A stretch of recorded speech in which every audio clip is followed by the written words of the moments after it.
Última hora. Noroña catea la mansión de 500 millones de pesos de Alito Moreno. Una burla descarada al pueblo mexicano. Una mansión escondida en Campeche, comprada con dinero robado al erario. Sí. Al dinero de las escuelas, de los hospitales, de los que trabajan. 12 agentes encapuchados, rifles en mano, irrumpen a las 11:56 de la noche en uno de los fraccionamientos más exclusivos del país.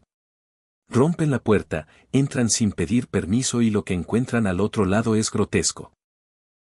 Un palacio de mármol con candelabros de cristal, pisos climatizados, obras de arte de 50 millones y un sótano que parece sacado de una serie de narcotraficantes.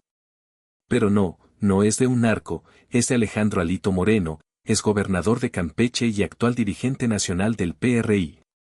En su declaración patrimonial dijo tener casas modestas y terrenos baratos, pero nunca mencionó esta.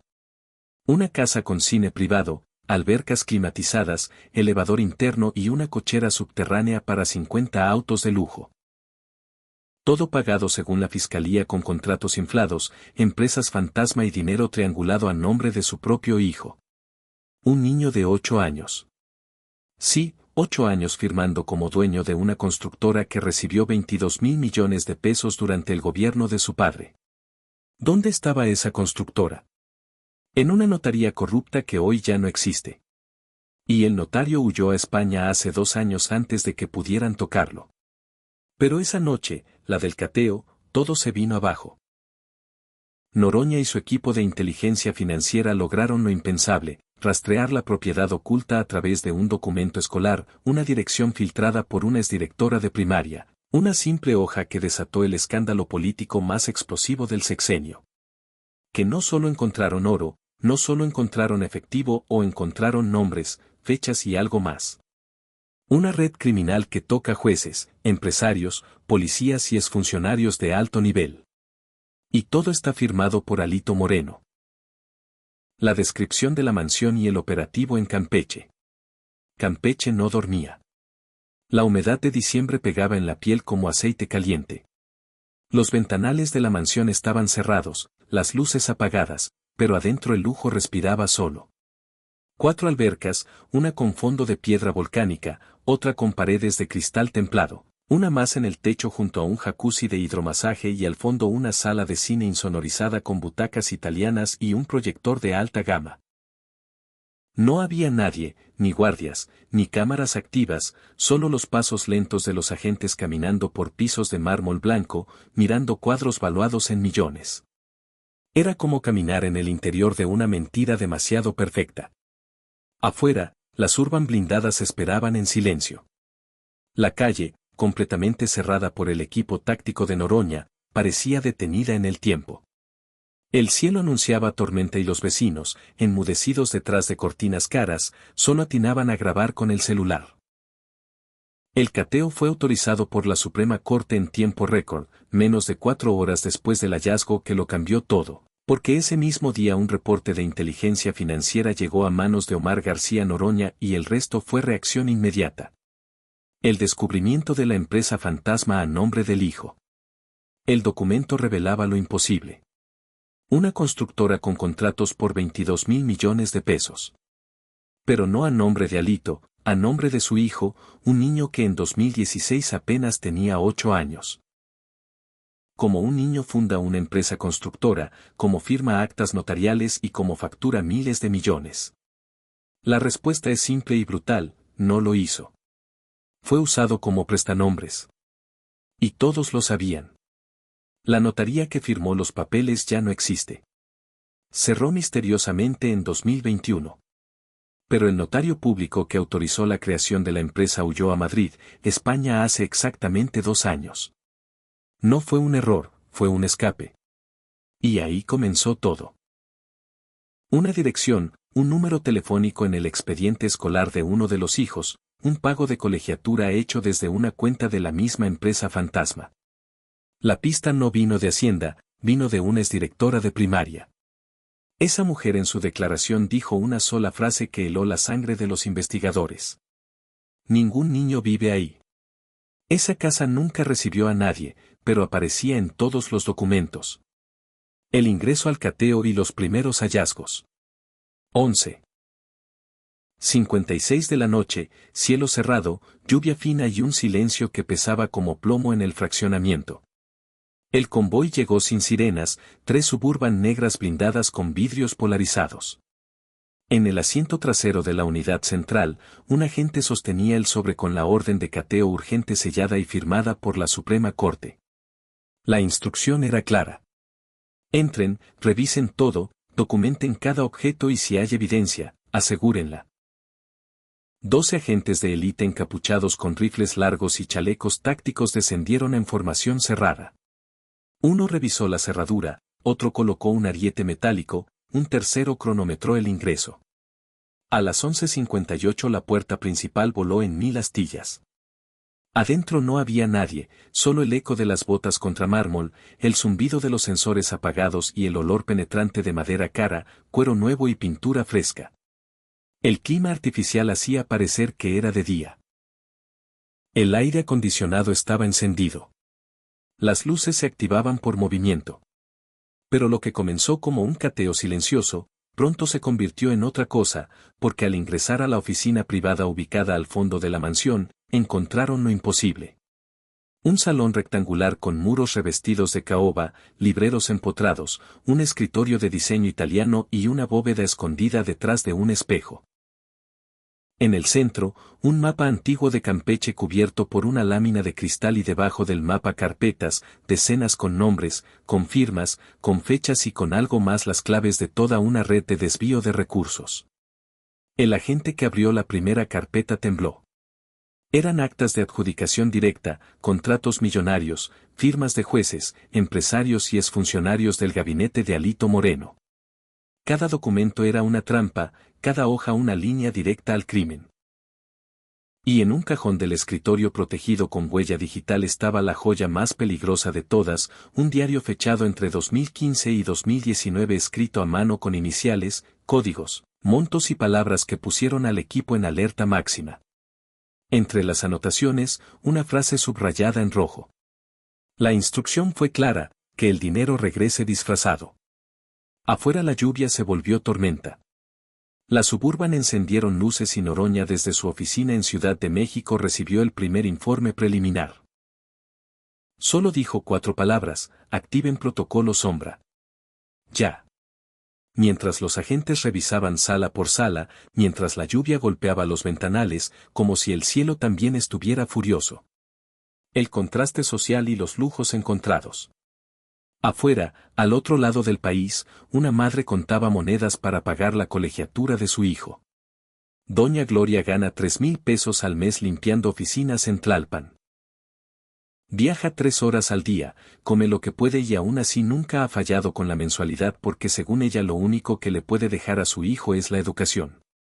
Esa misma noche, en la oficina blindada de Alito Moreno, los agentes encontraron pagos por colegiaturas mensuales de 120,000 cubiertos con transferencias desde la cuenta de la empresa fantasma creada a nombre de su hijo. Un niño de 8 años, dueño de una constructora multimillonaria, pagando escuelas de élite mientras miles como Gloria comen arroz con huevo cada noche. Esa es la violencia que no hace ruido, la que mata por contraste, la que duele con cifras frías. En la misma mansión, en el closet de la recámara principal había 14 relojes Rolex, 45 bolsas Louis Vuitton y un sobre con $200,000 en efectivo, acomodados como si fueran papeles viejos. En un rincón bajo una alfombra turca, los agentes hallaron 11 lingotes de oro y junto a ellos 345 centenarios envueltos en papel periódico. Pero lo que rompió a uno de los peritos fue otra cosa. Un dibujo hecho por un niño firmado con crayones como Rafa. En la esquina decía, mi papá es el mejor constructor del mundo. Era el hijo, el mismo que fue usado como fachada, como escudo, como cómplice inocente de un robo institucional. El papel estaba arrugado, guardado entre documentos financieros, como si ni siquiera mereciera un cajón digno. Porque para quienes mueven millones, los afectos también son utilería. Ese dibujo terminó en una bolsa de evidencia. Y esa imagen, la de un niño dibujando sin saber que su nombre estaba en el acta de una empresa criminal fue lo que más dolió a uno de los agentes. Usaron a su propio hijo para robar. ¿Qué no harían con los hijos de los demás? Esa pregunta quedó suspendida en el aire mientras bajaban al sótano y al bajar lo que vieron ya no se podía ocultar. El sótano y los contratos millonarios. El sótano era otra mansión debajo de la mansión, piso de granito pulido, luces LED encajadas en el techo y 20 autos de lujo estacionados como si fueran piezas de museo. Cada uno con placas personalizadas, cada uno pagado con facturas trianguladas desde una misma fuente. Constructora RMC, ese nombre lo cambió todo. La empresa solo operó de 2016 a 2019, exactamente los años en que Alito Moreno fue gobernador de Campeche. El problema no era solo que recibiera contratos públicos. El problema era cuántos y por cuánto. 22.000 millones de pesos. 4 contratos nada más. Uno para un parque público, otro para rehabilitar unas banquetas, uno más para un puente peatonal y el último para construir topes vehiculares. Sí, topes.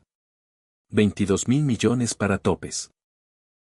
Cada obra fue facturada por cifras que no resisten auditoría. Cada pago se hizo por adjudicación directa y cada transferencia fue dividida en partes pequeñas ocultas entre cuentas de inversión, movimientos bursátiles y fondos controlados desde entidades sin actividad. La ruta del dinero era clara. Gobierno Estatal de Campeche, Tesorería de Obra Pública, Constructora RMC, cuentas espejos o fondos privados, compras de lujo, una fórmula repetida hasta el cansancio en la corrupción mexicana, pero esta vez con una anomalía central. El dueño era un niño y eso es lo que lo hace imperdonable, porque detrás de cada firma había un engaño legal y detrás de cada contrato una simulación validada por funcionarios, jueces y notarios. El notario que firmó el acta de constitución desapareció en 2023. Viajó a Madrid con su familia. Cerró oficinas antes de que alguien pudiera interrogarlo, pero el equipo de Noroña ya lo tiene ubicado y el expediente, según fuentes internas, será internacionalizado. Los detalles de la empresa fantasma. Lo más alarmante fue esto. En la nómina oficial de la empresa aparecían nombres inexistentes, 40 empleados fantasmas con sueldos superiores a 50,000 pesos mensuales, pagados religiosamente cada quincena con dinero público y una dirección fiscal registrada en una bodega abandonada, sin computadoras, sin oficinas. Solo un letrero viejo que decía, se renta. Así se robó el dinero. Así se construyó el imperio. Así se blindó el crimen bajo capas de legalidad aparente. Y en el centro de todo, un apellido Moreno. Todo parecía encajar. El robo, la empresa, el hijo, la casa, hasta que un detalle rompió el patrón. Una de las carpetas incautadas marcada como contratos ordinarios 004, contenía una hoja suelta, sin membrete, sin sellos, sin número de folio, pero con una firma, la de Alejandro Moreno Cárdenas y a un costado escrita a mano una frase escalofriante. Estos pagos se validan por instrucción directa. Nadie fuera del círculo debe saber. Era una nota dirigida a un exfuncionario de confianza y la letra coincidía, según los peritos caligráficos, con otras escritas de puño y letra por Alito Moreno en documentos oficiales del Congreso. Lo que al principio parecía una empresa fantasma terminó siendo una fachada planificada al detalle. Los registros revelaron que los pagos de la constructora cubrían no solo lujos personales, sino también cuotas escolares, vacaciones al extranjero, vuelos en jet privado, asesorías legales en Miami y lo más delicado, campañas políticas. Sí, parte del dinero fue desviado para financiar posicionamientos en medios, redes sociales, encuestas manipuladas y campañas internas del PRI. Una red de autofinanciamiento político encubierta como empresa de construcción, pagada con dinero público y protegida con el silencio de jueces y operadores financieros. En otra caja fuerte, los agentes encontraron sobres con iniciales. GJJ, SLLB, todos vinculados a figuras del aparato judicial en Campeche y junto a ellos copias de cheques, actas de reuniones y una lista titulada Aliados 2019 Recursos comprometidos. El documento contenía nombres de al menos 7 personajes políticos y montos altos transferidos en efectivo en sobres o en pagos disfrazados como consultorías. Era la confirmación de algo que México sospecha hace años. La corrupción no se esconde, se organiza y lo que parecía un simple robo era un sistema, una maquinaria, una red que operó sin freno durante años.